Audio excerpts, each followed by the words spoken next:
I am here today at Orthopedic Physical Therapy. My name's Amanda Harris. I'm the owner of Re-Kinect, and I am sitting with Tracey Adler, physical therapist and owner of Orthopedic Physical Therapy.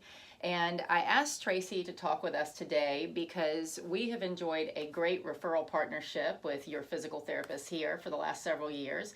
And I think in large part that's probably due to the fact that we have very similar philosophies on, in your case, patient care, in our case, client care.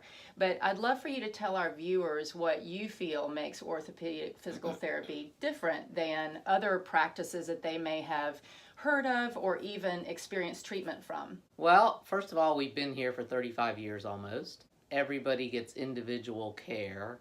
It's one-on-one.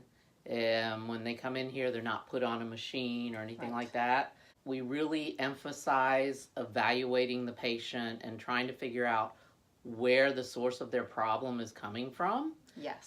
So even if they're coming in here for jaw pain or foot pain or back pain, we look at the entire body.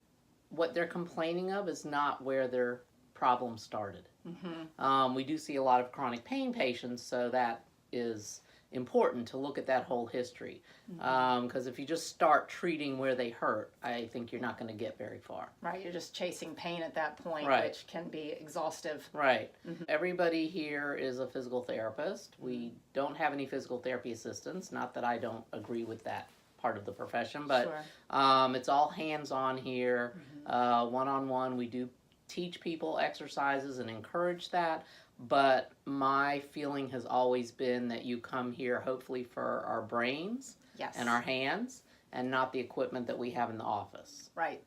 In general, and I think you kind of spoke to this in talking about how your practice specifically is unique, but tell our viewers a little bit about the difference between a manual physical therapy practice like this one and what might be termed traditional physical therapy. So manual physical therapy means that most of what we do is hands-on. It doesn't mean that we don't do exercises or any of that. I think when you go to some traditional physical therapy offices, they might have a couple patients scheduled at the same time so that the therapist is jumping between patients, or there's some assistive personnel helping out, and there might be a couple people out in the gym doing a bike, doing this, doing that, and your time at the clinic is maybe 10 minutes with the physical therapist, even though you're there for an hour, half, or 2 hours. So I think that's also a difference in what we do. When you're here, you're at least 30 minutes with the therapist hands-on. Fantastic. Now, you are a dry needling guru, and I know you teach dry needling, and that's been sort of a buzzword in the industry, if you will, over the past, well, I guess several years, right? Give our viewers a crash course on what dry needling is and how it could be helpful. So dry needling actually started in this country in the late, like 1997. The therapist that really brought it to this country, his name is Jan Damerholt, and he actually trained directly with Janet Travell, who is the physician that coined the term myofascial pain, and did some treatments with basically injections for trigger points. Then in about 2003, the first class or so was taught, that's when I took a class in dry needling. At that time, there were maybe 10 of us in the country, and there were only 4 states that allowed physical therapists to do dry needling. So over the past now 15, 16 years, it definitely has exploded. The basic technique is using what we call a solid filiform needle. It is not a hypodermic needle. We're not injecting anything. So the hypodermic needles are also cutting needles versus these needles that don't do tissue damage. They're very small and thin. But like I say when I teach, you can teach a monkey to stick a needle in somebody. So you don't want to put a needle where somebody says they hurt. It goes back to finding the source of the problem. So you want to put the needle where the pain is coming from.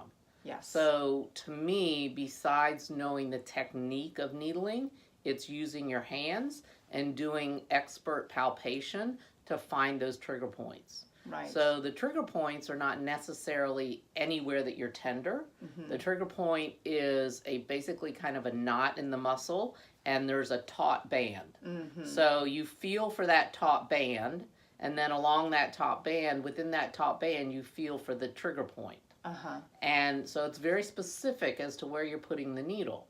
And the more specific you are, and I think targeted with your palpation, the better results you're going to get with dry needling. So it's very rare, if people haven't had dry needling, it's very rare that you bruise or bleed.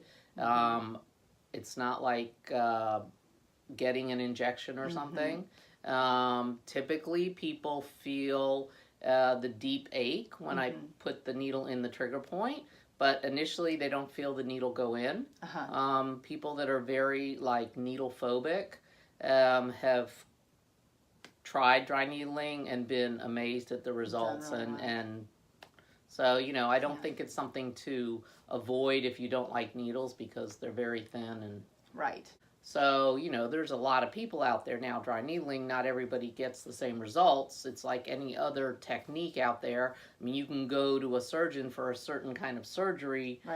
They've all been taught the same way, but there definitely, I think, is the art and the science to the technique of surgery or dry needling or whatever. So I do think that that's also something that's come about now, that there's a lot more people out there doing it. So it sounds like you need good assessment, physical assessment technique, you need good manual technique, and then you need the dry needling skill set, I guess it would be, right? So really having that manual physical therapy practice with the dry needling is just the sort of the perfect case scenario for your practice. Excellent. And that's one technique that you all have at your fingertips, but obviously you're very practiced at it. Yeah, I mean, dry needling's not going to fix everything. Nothing's going to fix everything. It's looking at the whole package and using it as another tool in our toolbox. Exactly. Great. Well, thank you for your time with us this morning, Tracey. Thank you. And if you're interested in learning more about orthopedic physical therapy, you can go to website address? orthopedicptinc.com. And our phone number is 804-285-0148.